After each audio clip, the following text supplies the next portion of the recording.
Sa ilalim ng patuloy na programa ng Philippine National Police na Happy sa Komunidad, personal na bumaba sa komunidad si Police Colonel Jefferson B. Araujo, Provincial Director ng Masbate Police Provincial Office, upang iabot ang pagmamahal at tulong sa mga kabataang nangangailangan sa lugar na ito.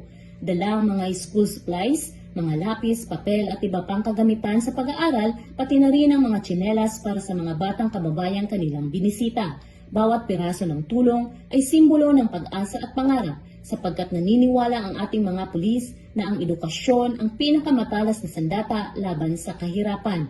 Ngunit hindi lamang ang mga material na bagay ang inihatid ng ating mga kapulisan. Nagkaroon din ng masayang mga palaro para sa mga bata at pati na rin sa mga matatanda. Isang sandali ng katuwaan at ligaya na nagpapalapit ng puso ng mga pulis at ng komunidad. Ang tawanan at sigawan ng mga bata sa bawat laro ay nagpapatunay na ang presensya ng mga pulis ay hindi dapat katakutan kundi yakapin. Upang higit na mapasaya ang okasyon sa bawat subo at ngiti, nararamdaman ang tunay na pagmamalasakit ng ating mga tagapagtanggol ng kapayapaan.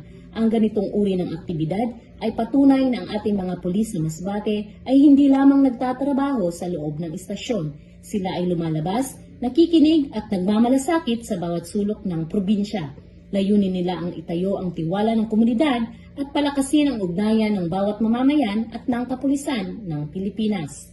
Mula dito sa Masbate Police Provincial Office, ako po si Police Corporal Danet R. Alba, nag-uulat para sa Police News Network. Bagong PNP para sa bagong Pilipinas, serbisyong mabilis, tapat at nararamdaman.